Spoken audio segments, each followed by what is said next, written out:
दोस्तों नमस्कार। आप सभी लोगों का हमारी एक नई भूतिया कहानी में स्वागत है। आज की भूतिया कहानी में हम आपको सुनाएंगे आत्मा का खौफ। बहुत ही डरावनी और ख़तरनाक कहानी है।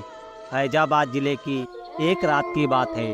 वहाँ के घाट रेलवे स्टेशन में कई सारे ऑटो ड्राइवर खड़े थे। सभी सवारी आते ही एक एक करके उन्हें बैठाते और चले जाते थे। जैसे ही रात ज़्यादा होने लगती, ज़्यादातर ड्राइवर अपने घर को चले जाते थे। उसी रात दुर्गेश ऑटो ड्राइवर घाट रेलवे स्टेशन पर था। वो भी दूसरे ड्राइवरों की तरह घर जाने ही वाला था कि तभी उसे याद आया कि एक पैसेंजर ट्रेन आने वाली है। दुर्गेश और 3-4 ऑटो चालक उसी पैसेंजर ट्रेन का इंतज़ार कर रहे थे।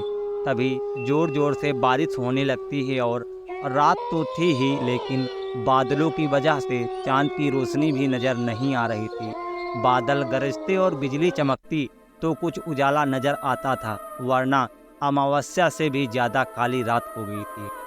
कुछ ही देर में पैसेंजर ट्रेन आ गई और दुर्गेश को ट्रेन से एक खूबसूरत सी लड़की उतरती हुई दिखी, जिसके कंधे पर एक बैग और हाथ में एक सूटकेस था। वो लड़की सीधे दुर्गेश के पास गई और कहने लगी कि मुझे रामपुर जाना है।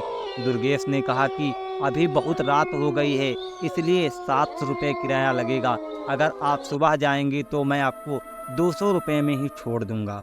लड़की ने जवाब दिया, मुझे अभी जाना है, आप ले चलिए, मैं पैसा दे दूंगी। दुर्गेश ने कहा, मैडम आप पहले पैसा दे दीजिए, मैं आपको सही सलामत घर छोड़ दूंगा। लड़की बोली, अभी मेरे पास सिर्फ 300 रुपये हैं, आप ये रख लीजिए, घर पहुंचते ही आपको बचे 400 रुपये दे दूंगी। इतना सुनते ही दुर्गेश ने कहा, ठीक है मैडम, आप ऑटो में बैठ जाइए। कुछ ही देर में दुर्गेश ने उस लड़की को उसके घर में पहुंचा दिया। वो लड़की ऑटो से उतरी और घर के अंदर चली गई। दुर्गेश अपने 400 रुपये लेने के लिए इंतजार कर रहा था। आधा घंटा बीत गया, लेकिन लड़की वापस लौटकर नहीं आई थी। दुर्गेश के मन में हुआ कि अंदर जाकर देख लेता हूँ कि वो अब तक क्यों नहीं आई है। उसने घर की घंटी बजाई और ज़ोर ज़ोर से आवाज़ लगाने लगा। तभी एक बुढ़िया ने घर का दरवाज़ा खोला।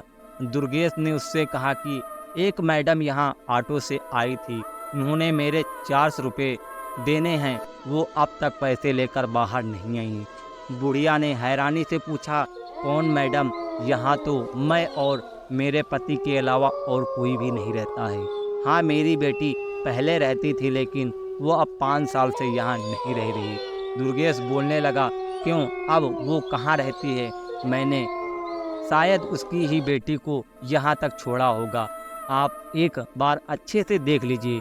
बातों ही बातों में दुर्गेश की नज़र सामने दीवार पर गई। वहाँ उसी लड़की की तस्वीर लगी हुई थी, जिसे वो ऑटो में बैठा कर लाया था। दुर्गेश ने बुढ़िया से पूछा, वो दीवार पर किसकी तस्वीर लगी है? वो आपकी बेटी है? बुढ़िया ने जवाब दिया, हाँ ही, वो मेरी बेटी है। क्यों, क्या हुआ? तुम ऐसे क्यों पूछ रहे हो? हाँ जवाब सुनते ही दुर्गेश बोला, माताजी, मैंने कहा था ना कि मैं आपकी बेटी को ही घर लाया हूँ, यही मेरे साथ ऑटो में बैठकर आई थी। अब आप जल्दी से मेरे पैसे दे दीजिए, देखिए सुबह भी हो गई है, मैं कब से ही खड़ा हूँ। बुढ़िया ने दुखी मन से कहा, बेटा ऐसा नहीं हो सकता है। हाँ, ये मेरी बेटी है, लेकिन 5 साल पहले ये ट्रेन के नीचे आकर मर चुकी थी, इसे तुम कैसे घर ला सकते हो? ये सुनते ही दुर्गेश के होश उड़ गए। वो तेजी से वहाँ से भागा। जैसे ही वो ऑटो के पास पहुँचा तो देखा कि उसकी सीट पर 400 रुपये रखे थे। उसने वो पैसे भगवान के सामने रखे और मंत्र का जाप करते हुए आगे की ओर बढ़ गया।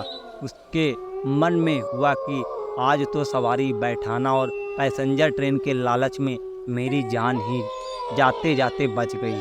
उस दिन से दुर्गेश ने रात को ऑटो चलाना बंद कर दिया था।